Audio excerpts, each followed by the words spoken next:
मेहनत मेरी, पसीना मेरा और सरकार हर मोड़ पर टैक्स वसूलती है। गाड़ी खरीदने पर 7 बार टैक्स देना पड़े, कोई लॉजिक है इस सिस्टम में? इनकम टैक्स देना हमारी जिम्मेदारी है, लेकिन इनकम टैक्स देने के बाद भी चैन नहीं है। गाड़ी खरीदी तो 18% जीएसटी, रुपए 10 लाख की कार आम आदमी को 11,80,000 रुपये में पड़ती है।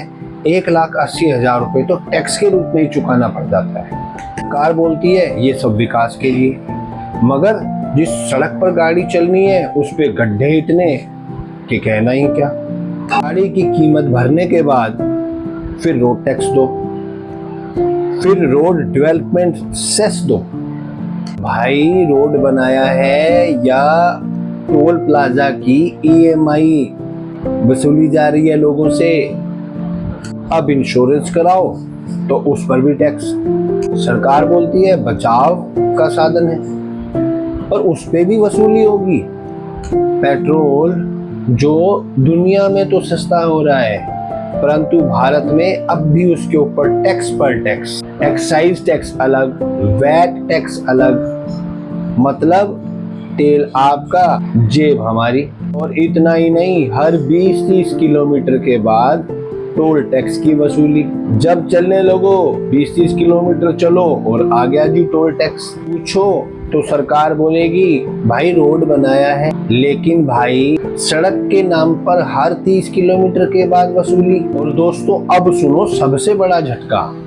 मान लीजिए आज आप एक वस्तु 100 रुपए की खरीदते हो और महंगाई बढ़ने की वजह से वो 150 की हो गई, तो भाई आपसे जीएसटी भी 150 पे वसूला जाता है। इसका मतलब ये हुआ कि जो 50 रुपए की महंगाई बढ़ गई उसके ऊपर भी सरकार आपसे टैक्स ले रही है।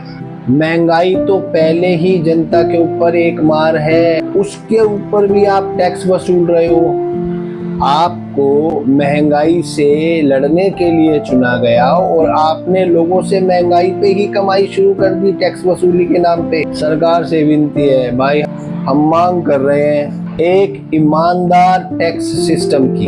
एक चीज पर टैक्स हो, साफ, सरल और न्याय संगत। तब तक हम चुप रहेंगे, सरकार की ये टैक्स वसूली ऐसे ही चलती रहेगी। सरकारें बदलती रहेंगी, टैक्स नहीं बदलेंगे।